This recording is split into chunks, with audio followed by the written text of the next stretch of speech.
Well, here I am. I'm at the carburetor for the 60. I blew it all out, and I'm going to show you a little bit about the carburetor. Now, the float bowl, you often hear me talk about tickling the carburetor before I start it.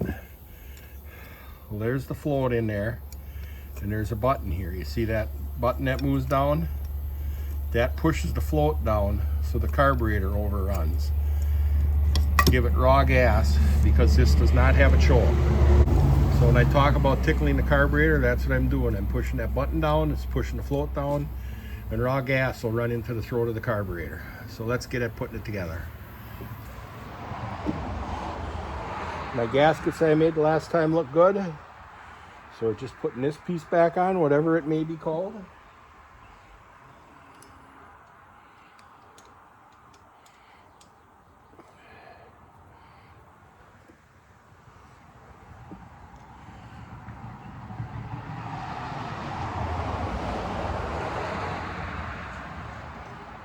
Oh, I got it upside down already.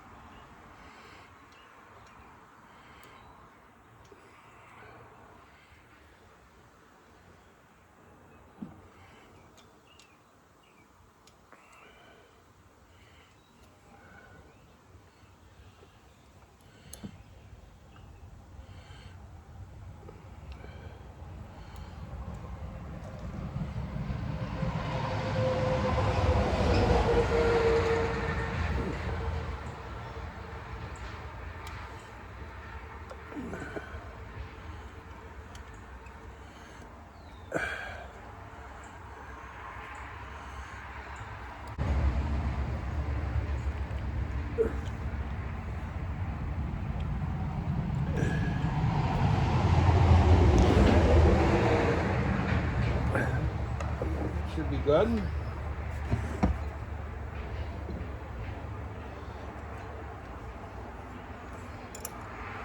Now the float bowl goes on.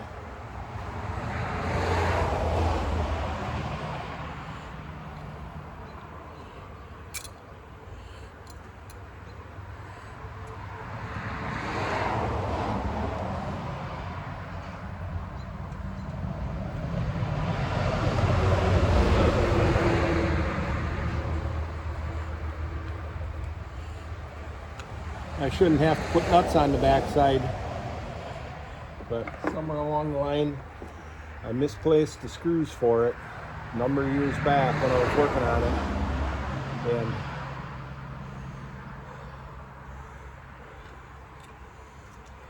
when I got it running up at Baraboo, I think I don't know what year it was.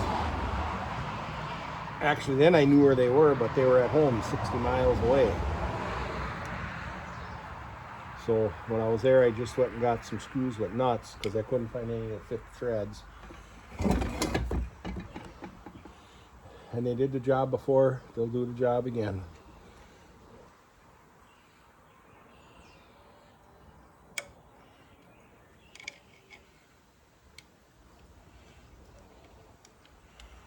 Someday I'll get the right ones back in there, maybe.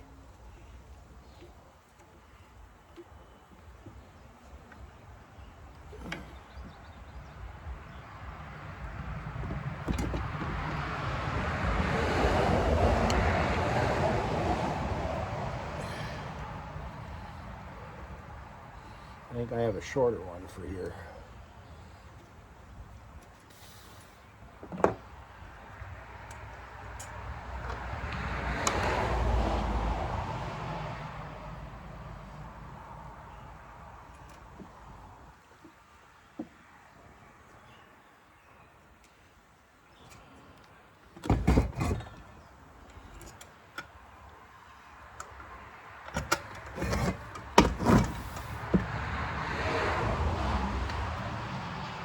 Be a lot easier with the right screws.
Hopefully my float bowl gasket holds again. I think it will.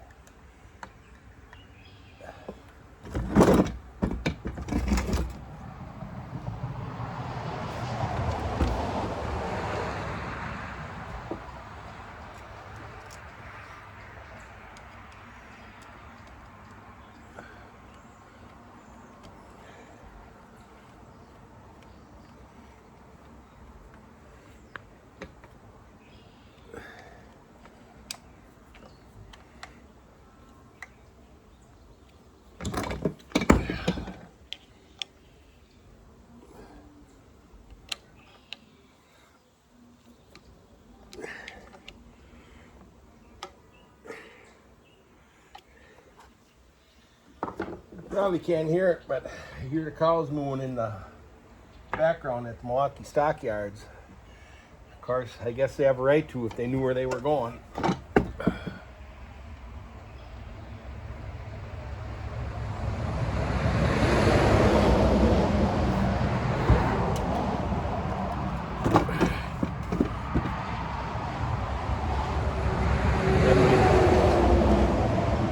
Put this jet in the top.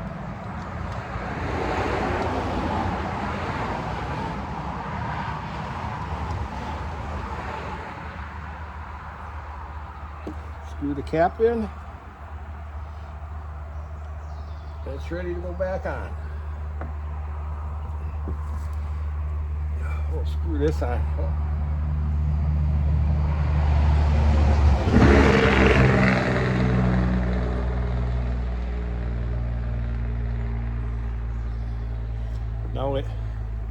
Now we have to try and get this gasket flat again.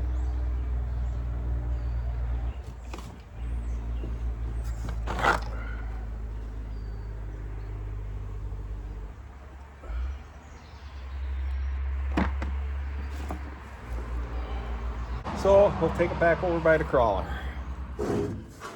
Well, here I am back by the crawler. I'm going to try and give an explanation about how this airflow and heat riser is supposed to work for the 60. Here where this piece of plywood is bolted on, many people have commented over the years about where does it get its air from with that closed. This is where the oil bath air cleaner would normally bolt on. And the heat riser valve goes in here like this. And it has this butterfly, which is half rusted away. And that directs the air from the air cleaner. And if you need carb heat, to go up this pipe through that casting, and you see it's divided here, it would come out this one, around the manifold, back in this one, down this pipe, and in here through the carburetor when it needs carb heat. And when the engine is warm, or there's no problem of carb icing, you would switch this valve so that the cold air would go for the air cleaner directly into the carburetor. But when I very first started, the first thing happened is I had carb icing and it wouldn't run. And my air box, the preheat chamber around the exhaust manifold is all broken and gone. I mean, someday maybe I'll rebuild the whole thing. It took a lot of work just welding the two pieces of the exhaust manifold back together. And I have bigger fish to fry right now. So I just put an aluminum flashing, wrapped it around the manifold so it would draw warm air through the carburetor so I wouldn't have carb icing. But to make sure it drew that air, I had to close this off, otherwise it would just directly drawn cold air this way. So it's running without an air cleaner, but that's the way it's going to be for now. It doesn't get run very much. I know that's kind of beside the point, it should have an air cleaner, but there's only so many hours in the day. So now I don't know if you followed all this, but now I'm going to get at putting the carburetor back on. First, put the heat riser back in. Heat riser valve.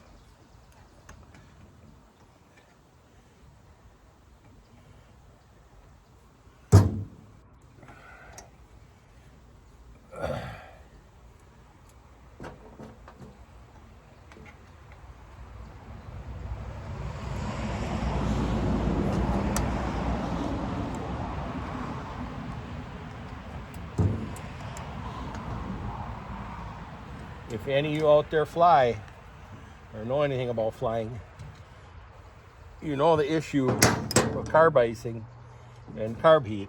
Because I've experienced it in my airplane, and the first time you do, it scares you. I'm going to show you the instructions. There are the instructions. I hope you can read them. But it boils down to, it says use the setting that gives the best results, because as we all know, the colder air you have, the more horsepower you get and more efficiency. So now we'll get it putting the carburetor back on. Well, what do you think? Should we try a bar start? Why not? Compression's off. I'm only going to prime it ever so slightly.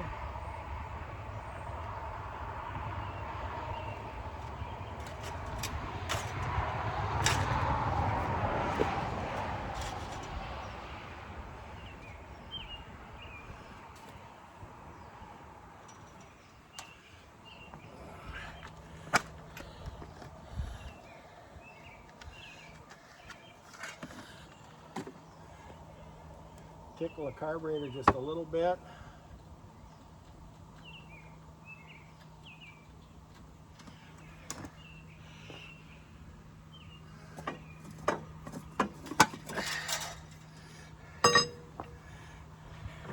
I don't have the ignition on yet.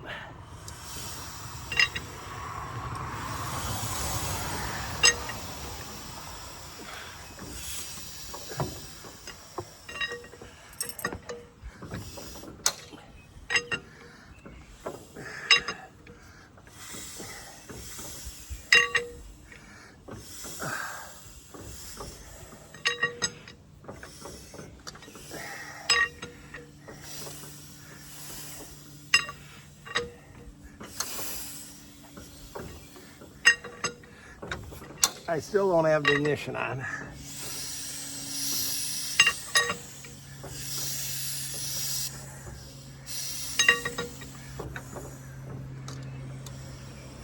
Now I'm going to put the ignition on.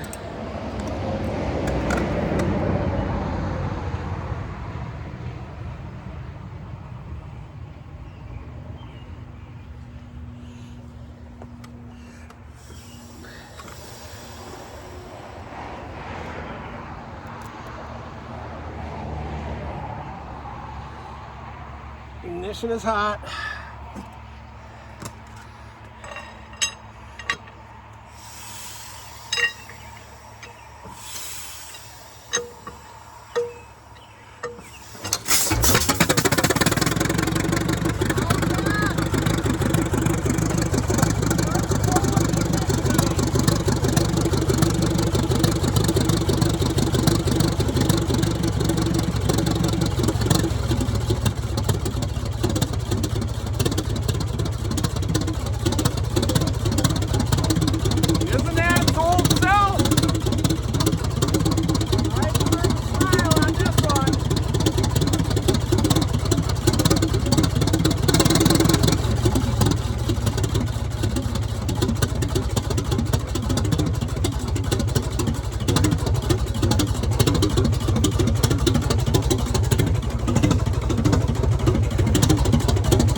Something so simple. I should be mad at myself for not looking at that sooner, but I'm not really, because now I have an alternate battery ignition, and I am going to try the magneto back on it just to see if the magneto works.